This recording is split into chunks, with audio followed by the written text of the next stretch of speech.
नमस्कार, स्वागत है आपका हॉर्नबिल टीवी में और मैं हूं आपके साथ शिखा सकलानी। बुलेटिन की शुरुआत करते हैं खबर के साथ। मुख्य निर्वाचन अधिकारी डॉक्टर BVRC पुरुषोत्तम और भारत निर्वाचन आयोग के उप निर्वाचन आयुक्त संजय कुमार ने वीडियो कॉन्फ्रेंसिंग के जरिए संयुक्त बैठक की, जिसमें सभी जिलाधिकारियों के साथ विशेष गहन पुनरीक्षण अभियान की समीक्षा की गई। बैठक में गणना फॉर्म के वितरण और डिजिटलाइजेशन कार्य की प्रगति पर चर्चा की गई। मुख्य निर्वाचन अधिकारी ने निर्देश दिए कि सभी जिला निर्धारित समय सीमा में 100% फॉर्म वितरण सुनिश्चित करें और जिन जिलों में वितरण कार्य लगभग पूरा हो चुका है वे डिजिटलाइजेशन पर विशेष ध्यान दें। उन्होंने जिलाधिकारियों को बूथवार समीक्षा करने और धीमी प्रगति वाले बूथों पर अतिरिक्त कार्मिक तैनात करने के निर्देश दिए।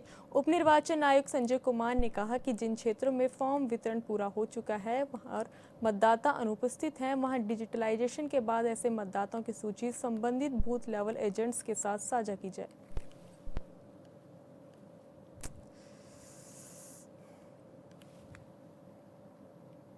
हमने सभी जनपदों में जहाँ जहाँ पर नेटवर्क शैडो एरियाज हमने आइडेंटिफाई कर रखे हैं, उन सभी जनपदों को विशेष रूप से ध्यान देने के निर्देश दिए हैं। वहाँ पर BLOs के साथ में टेक्निकल मैन पावर को एज अ वॉलंटियर लगाया जा रहा है, जो उनकी तकनीकी सहायता करेंगे। साथ में जहाँ पर मतलब नेटवर्क का इश्यूज आ रहे होंगे, वहाँ पर क्लस्टर के रूप में भी आइडेंटिफाई करने के लिए निर्देश दिए गए हैं। वहाँ पर आकर BLO के द्वारा फॉर्म वितरण के बाद में अपना डिजिटाइज कार्रवाई करने के निर्देश दिए गए। टोल फ्री नंबर भी कोई जारी किया गया? जी, जिन मतदाताओं को कोई सूचना प्राप्त करनी हो, कोई सहयोग प्राप्त करना हो, ऐसे मतदाताओं की जानकारी के लिए पूरे प्रदेश भर में 1950 इस टोल फ्री नंबर को सुचारू रखा गया है। साथ में हमारे जो ECI नेट का जो हमारा पोर्टल है, उस पर भी मतदाता जो है book a call with BLO का इस नंबर पर कॉल करके BLO से संपर्क कर सकते हैं।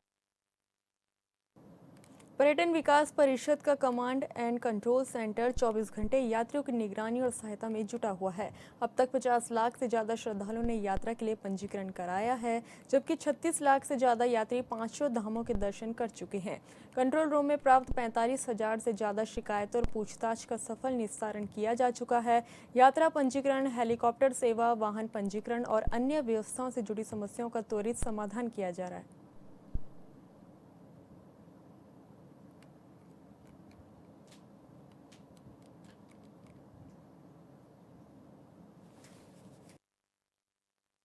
आगामी मानसून जो आने वाला है, उसमें जो हमारी अभी 4 धाम यात्रा चल रही है इस वर्ष की, तो उसकी सुगम सुखद बनाने के लिए उत्तराखंड पर्यटन विकास परिषद देहरादून के कार्यालय में 24 घंटे का कॉल सेंटर रूम स्थापित किया गया है। और इसका मुख्य उद्देश्य यही है कि जो 4 धाम यात्रा में जो यात्री आ रहे हैं, श्रद्धालु आ रहे हैं, उनको अपने पंजीकरण, हेली सेवाएँ, रहने की व्यवस्था, अन्य व्यवस्थाओं के संबंध में जानकारी मिल सके। तो इसलिए ये सेंटर स्थापित किया गया है और अभी तक वर्तमान तक लगभग 45,000 से अधिक कॉलें प्राप्त की जा चुकी है इस कॉल सेंटर के माध्यम से और उनका सफल निस्तारण किया जाता है।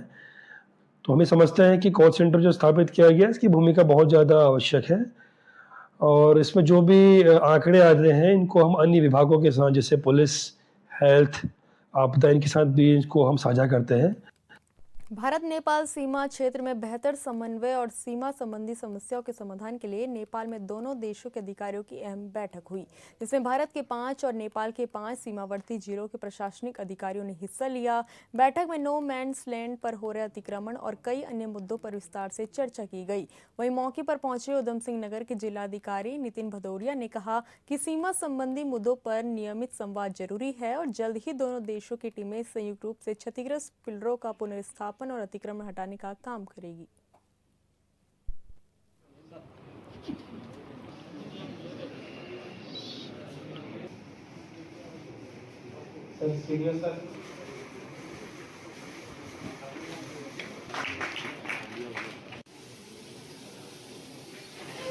आज मीटिंग थी, क्या निर्णय हुआ, क्या खास रहा?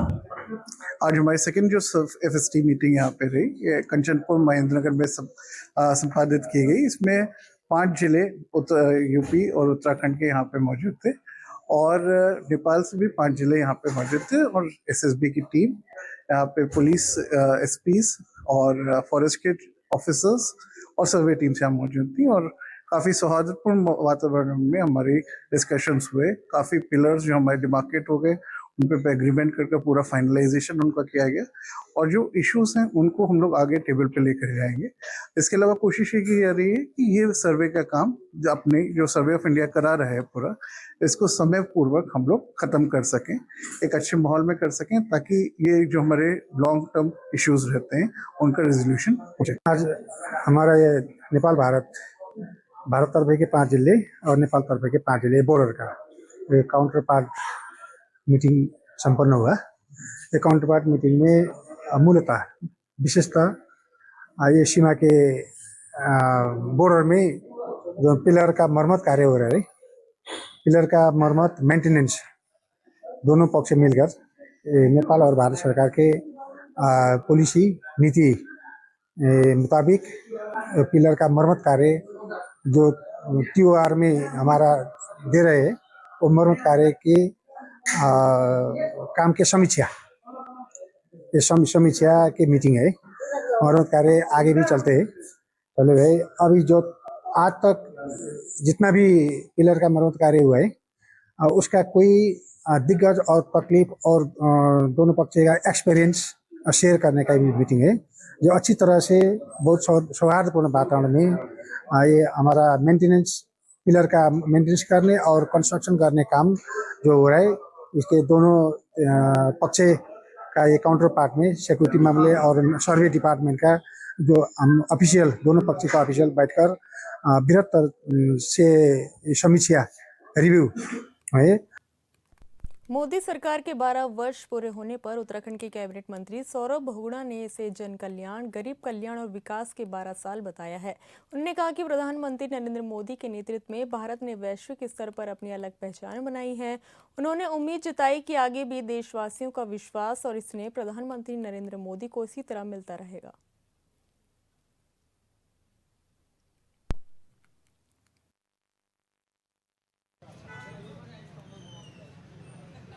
जन कल्याण के 12 साल रहे हैं, गरीब कल्याण के 12 साल रहे हैं, विकास के 12 साल रहे हैं और पूरे विश्व में भारत की एक जो साख बनी है उसके 12 साल रहे हैं। मैं प्रधानमंत्री जी को, देश के यशस्वी प्रधानमंत्री नरेंद्र मोदी जी को बहुत बहुत बधाई देता हूँ, शुभकामनाएं देता हूँ। 140 करोड़ लोगों का जो विश्वास उनके ऊपर था, उस विश्वास पे वो खरे उतरे हैं। भारतीय जनता पार्टी की जो मूल भावना थी अंत्योदय की, कि पंक्ति में आखिरी खड़े हुए व्यक्ति तक विकास की योजना पहुँचे, उस पर 12 साल में काम किया गया है। देश की, पूरे विश्व की सबसे बड़ी हेल्थ योजना आयुष्मान योजना चलाई गई है। लोगों को गैस सिलेंडर के रिफिल्स दिए गए हैं, उनको रोडों के माध्यम से, इंफ्रास्ट्रक्चर के माध्यम से गाँव को जोड़े गए हैं। तो बहुत अच्छा कार्यकाल रहा है और उम्मीद करूंगा कि इसी तरीके से देश का जो विश्वास है, देश के लोगों का विश्वास और लोगों का प्यार माननीय प्रधानमंत्री जी को मिलता रहे। और उत्तराखंड के प्रति भी जिस तरीके से माननीय प्रधानमंत्री जी ने 12 साल में, मुझे देश के कोई ऐसे प्रधानमंत्री याद नहीं है जो प्रधानमंत्री रहते हुए इतनी बार छोटी सी स्टेट में आए हों। 10-11 बार वो उत्तराखंड आए हैं। उन्होंने उत्तराखंड को एक कनेक्टिविटी से जोड़ने का काम किया है, हमारे धामों को का कायाकल्प करने का काम किया है और उनको लगातार विकास की योजनाओं को धरातल पर उतारा है। आगामी 21 जून को आयोजित होने वाले अंतर्राष्ट्रीय योग दिवस को भव्य बनाने के लिए नरेंद्र नगर में रन फॉर योगा का भव्य कार्यक्रम आयोजित हुआ।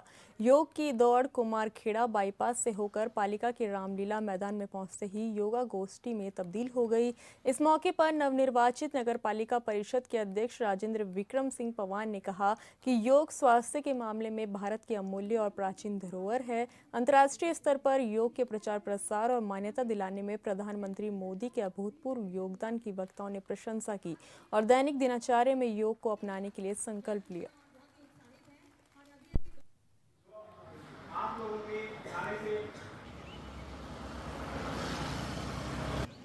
सबसे पहले अंतर्राष्ट्रीय योग दिवस की आप लोगों को शुभकामनाएं देता हूं, बधाई देता हूं। और 21 जून को आप सभी जानते हैं कि हम अंतर्राष्ट्रीय योग दिवस मनाने जा रहे हैं। उसी के क्रम में हम लोग कितने अन्य कार्यक्रम कर रहे हैं। उसी में एक रन फॉर योगा का भी कार्यक्रम आयोजित किया गया आज।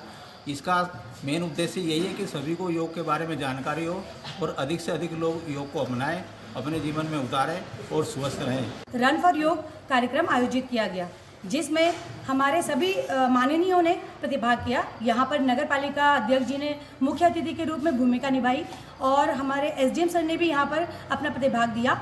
इसके साथ साथ हमारे जितने भी लोकल लोग हैं उनमें से लगभग 100 लोगों ने आज प्रतिभाग किया है और सभी ने अपना पूरा योगदान दिया। योग का अर्थ है जुड़ना, ये आज हमारे एसडीएम सर के द्वारा सभी लोगों को बताया गया, जिसमें आप अपने शारीरिक शरीर का मन से संतुलन स्थापित करते हैं। तो इन्हीं भावनाओं के साथ आप आने वाले अंतर्राष्ट्रीय योग दिवस को मनाएंगे। इन्हीं कामनाओं के साथ हम आपसे अपील करते हैं कि सभी लोग ज़्यादा से ज़्यादा 21 तारीख को प्रतिभाग करें। जहाँ जहाँ कार्यक्रम हो रहे हैं, पूरे ज़िले में 3 मुख्य रूप से कार्यक्रम कराए जा रहे हैं, जिसमें बौराड़ी, गंगा रिजॉर्ट और कीर्तिनगर में मुख्य कार्यक्रम किए जा रहे हैं। तो मेरा समस्त जनता से अपील है कि 21 तारीख को ज़्यादा से ज़्यादा संख्या में प्रतिभाग करें। विधानसभा अध्यक्ष रितु खंडूरी ने एम्स ऋषिकेश और गोपेश्वर के लिए रोडवेज बसों को हरी झंडी दिखाकर रवाना किया और कहा कि रोडवेज की 2 बसें जनता को समर्पित हुई हैं, जिसमें दुर्गम क्षेत्रों से आने वाले बीमार लोगों को एम्स अस्पताल जाने में सुविधा होगी। वहीं मेयर शैलेंद्र रावत ने भी कोटद्वार सौगात देने के लिए मुख्यमंत्री और विधानसभा अध्यक्ष की सराहना की।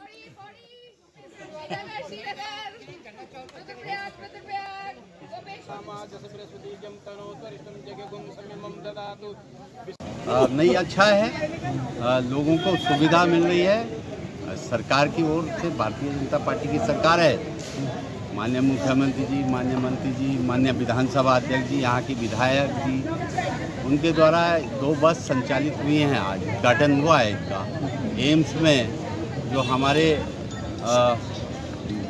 पेशेंट रहते हैं उनको सुविधा मिलती है।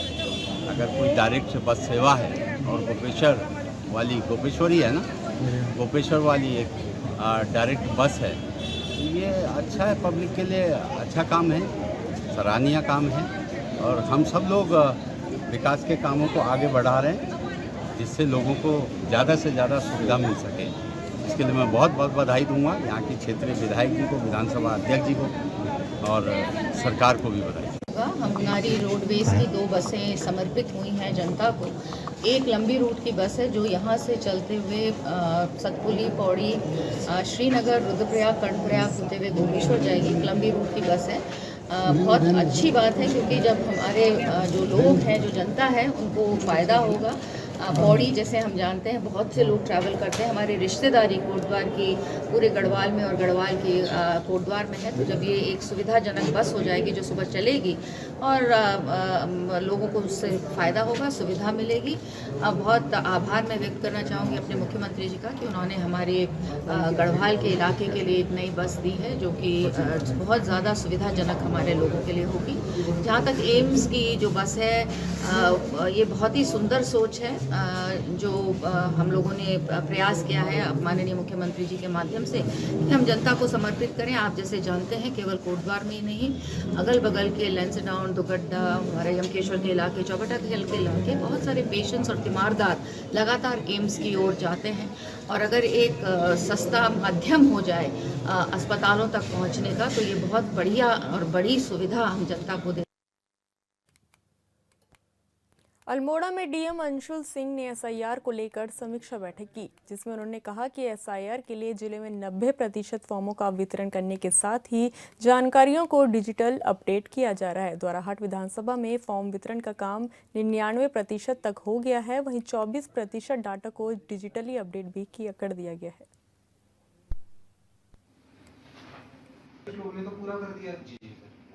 तो हमारा फेज चल रहा है, वो फेज है इन्यूमरेशन फॉर्म डिस्ट्रीब्यूशन का, उसके डिजिटाइजेशन का। तो 93% इन्यूमरेशन फॉर्म हमारे द्वारा वितरित किए जा चुके हैं और 20% डिजिटाइज कर सके। इसमें सबसे अधिक जो डिस्ट्रीब्यूशन हुआ द्वाराहाट का हुआ है 99.2%, जिसका 23% डिजिटाइजेशन है। इसके साथ ही साथ रानीखेत में 96.5 डिस्ट्रीब्यूशन हुआ है और 38.5% डिजिटाइजेशन है। सोमेश्वर में 94.2% हुआ है, 25% डिजिटाइजेशन है। जागेश्वर में 92.3% हुआ है, 13.7% डिजिटाइजेशन है। अल्मोड़ा में 91.5% हुआ है, 15.4 है। और सल्ट 90.3 है और 10.5 डिजिटाइजेशन है। तो आप देख सकते हैं सल्ट क्योंकि दूरस्थ इलाका है और जो वहाँ पोलिंग बूथ थोड़े दूर होते हैं, तो उसमें डिस्ट्रीब्यूशन और डिजिटाइजेशन में अभी हमें स्पीड पकड़नी है। उधम सिंह नगर के किच्छा विधानसभा क्षेत्र अंतर्गत खुरपिया ग्राम के भूमिहीन खेतीहर मजदूरों ने तहसीलदार को सीएम के नाम ज्ञापन सौंपा, जिसमें किच्छा के ग्राम पंचायत खुरपिया के सैकड़ों ग्रामीणों ने अपनी लंबे समय से लंबित भूमि आवंटन की मांग रखी। ग्रामीणों का कहना है कि भूमि आवंटन की मांग को लेकर वो कई सालों से शासन प्रशासन के चक्कर काट रहे हैं। इस संबंध में राजस्व परिषद, जिलाधिकारी समेत कई अधिकारियों को भी ज्ञापन सौंपे जा चुके हैं।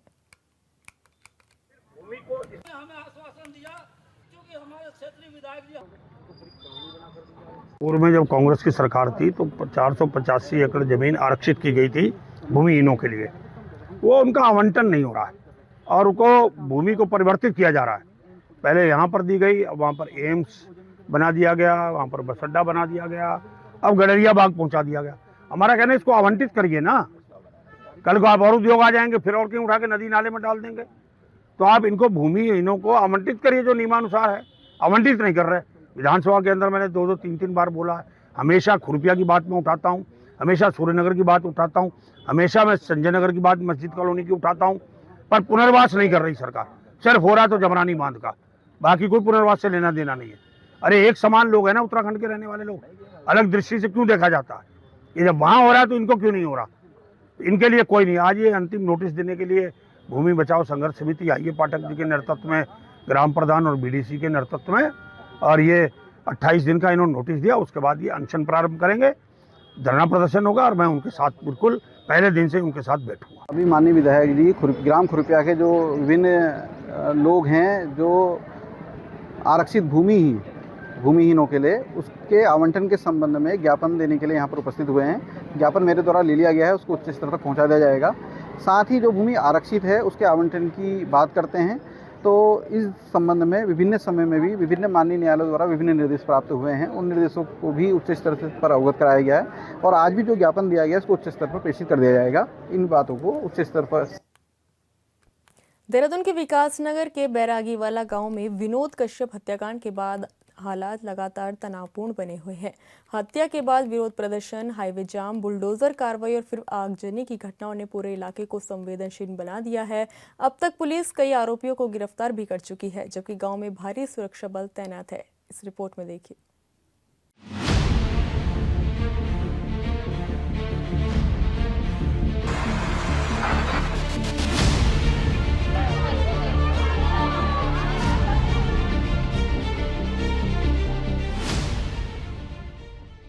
देहरादून के विकासनगर क्षेत्र के बैरागीवाला गांव में 14 जून को विनोद कश्यप की हत्या के बाद पूरे इलाके में तनाव फैल गया। शुरुआती जानकारी के अनुसार विवाद सिंचाई के पानी और अन्य स्थानीय मुद्दों को लेकर शुरू हुआ था, जिसके बाद हिंसक झड़प में विनोद कश्यप की मौत हो गई। मारपीट का एक वीडियो सोशल मीडिया पर वायरल हुआ, जिसके बाद लोग उग्र हो गए और आरोपियों के घर पे आग लगा दी। पुलिस ने इस मामले में कई लोगों के खिलाफ FIR दर्ज की है और मामले की जाँच की जा रही है। 13 जून की शाम बैरागीवाला सैदपुर थाना क्षेत्र में सिंचाई के पानी को लेके दो पक्षों के बीच में आपसी विवाद काफी बढ़ गया था, जिसमें एक पक्ष द्वारा हावी होकर दूसरे पक्ष पर जानलेवा हमला किया गया, जिसमें विनोद कुमार को हॉस्पिटल ले जाया गया, जिन्होंने मृत घोषित किया गया। इसमें कुछ चोटिल भी हुए थे। पुलिस के द्वारा तत्काल विभिन्न संगीन धाराओं में पंजीकृत करते हुए 12 नामजद और 30 से 40 अज्ञात लोगों के खिलाफ अभियोग पंजीकृत किया गया, जिसमें 4 लोगों की अरेस्टिंग तत्काल की गई। अभी अन्य लोगों की अरेस्टिंग के प्रयास किए जा रहे हैं तथा कानून व्यवस्था और शांति व्यवस्था को बनाए रखने के लिए पुलिस। घटना के बाद स्थानीय लोगों और विभिन्न संगठनों में भारी आक्रोश देखने को मिला। लोगों ने आरोपियों की गिरफ्तारी की मांग को लेकर प्रदर्शन किया और यमुनोत्री हाईवे पर भी विरोध जताया। स्थानीय लोगों के गुस्से को देखते हुए इलाके में आज भारी संख्या में पुलिस जवानों की तैनाती की गई है। इस मामले में अब तक मुख्य आरोपी सहित 5 लोगों को गिरफ्तार किया गया है और पुलिस अन्य आरोपियों की तलाश में जुटी है। समस्त जो हमारे कार्य क्षेत्र में सभी कार्य कर रही है, मैं आपके माध्यम से समस्त लोगों से अपील भी करूंगा कि उनसे अपने मामले में शांति व्यवस्था बनाए रखें। मैं यकीन दिलाता हूं पुलिस इस पूरे प्रकरण में सख्त से सख्त सजा दिलाने के लिए आरोपियों के खिलाफ सख्त कार्रवाई करेगी और इसमें जो भी लोग सम्मिलित हैं उनके खिलाफ सख्त वैधानिक कार्रवाई की जाएगी।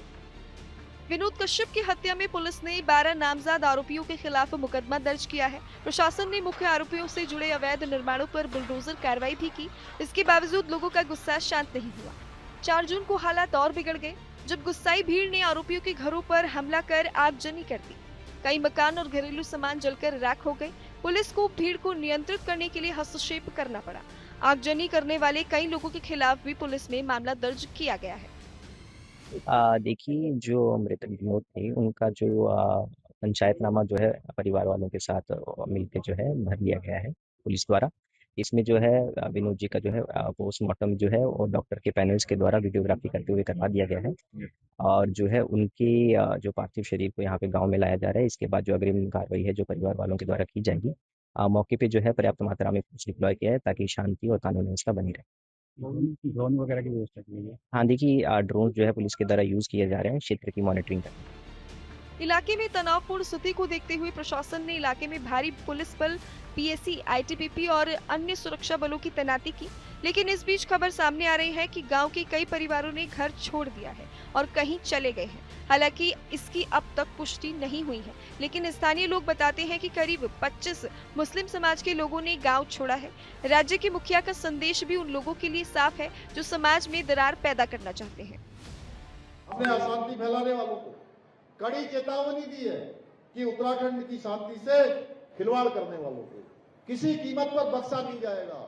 आपने देखा होगा बैरागी क्षेत्र देहरादून में 2 दिन पहले जो घटना हुई, उस घटना को हमने बहुत सख्ती से लिया है और कानून सख्ती से ऐसे उपद्रवियों को, ऐसे अपराधियों को, ऐसी गलत सोच वाले लोगों को ठीक तरीके से सजा देने का काम करेगा भाइयों। स्थानीय बीजेपी के विधायक मुन्ना सिंह चौहान ने कहा कि मुख्यमंत्री पुष्कर सिंह धामी की सरकार का स्पष्ट संदेश है कि उत्तराखंड में गुंडागर्दी किसी भी कीमत पर बर्दाश्त नहीं की जाएगी। उन्होंने कहा कि दोषी चाहे कहीं भी हो, उन्हें कानून के दायरे में लाया जाएगा और आगे भी ऐसी सख्त कार्रवाई जारी रहेगी जो नजीर बनेगी। साथ ही उन्होंने लोगों से किसी के बहकावे में न आने और कानून व्यवस्था बनाए रखने की अपील की। जीवन जाता है तो उस पर दुख होता है, बहुत असहनीय दर्द है। जिस माँ बाप का बेटा चला गया, भगवान जी मेरे 40 साल के साथी हैं, उनका जवान बेटा चला गया, उनकी विधवा, उनकी माँ, हाहाकार है परिवार में। बहुत दुखद घटना हुई। हम जीवन तो वापस नहीं दे सकते, लेकिन जैसा मैंने डे 1 कहा था कि बाकायदा हमारा प्रशासन, लॉ एनफोर्समेंट एजेंसीज, पुलिस प्रशासन, हमारा प्रशासन एग्जेम्पलरी एक्शन लेगा, ऐसा एक्शन लेगा जो नजीर बनेगा। और आप लोगों ने देखा होगा कि जिसे कहते हैं as far as the law extends, जहां तक कानून की सीमा होती है वहां तक सख्त कदम शासन प्रशासन उठाने का काम किया।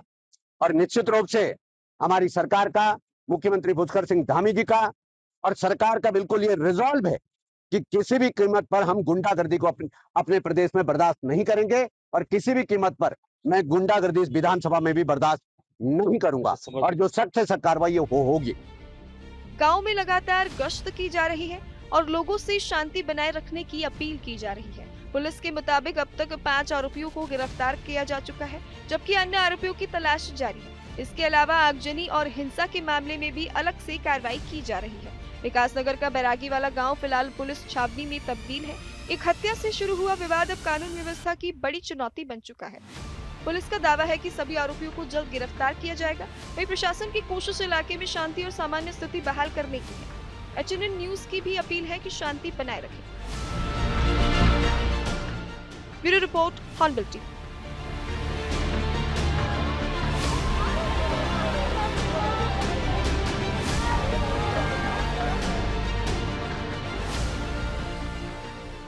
नैनीताल के समीप सरियाताल में एक बड़ा हादसा होते होते टल गया जब मुरादाबाद से आए पर्यटकों की सेंट्रो कार अनियंत्रित होकर सड़क से करीब 200 मीटर नीचे झील में जा गिरी। राहत की बात ये रही कि कार में सवार सभी 4 लोग सुरक्षित बाहर निकल आए और किसी प्रकार की जनहानि नहीं हुई। घटना के बाद क्षेत्र में अफरा तफरी का माहौल बन गया है। फिलहाल सभी पर्यटक सुरक्षित हैं और प्रशासन की ओर से मामले की जानकारी जुटाई जा रही है।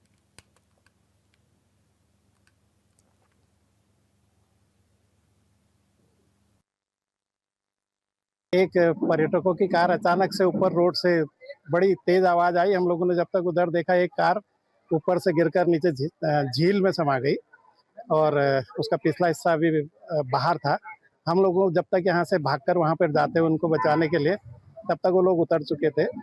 उस मुरादाबाद के पर्यटक बताए जा रहे हैं और उसमें 2 युवक और 2 युवतियाँ, और किसी को कोई चोट नहीं आई, सब सकुशल हैं। फिलहाल इस बुलेटिन में इतना ही। आप देखते रहिए हॉर्नबिल टीवी। नमस्कार।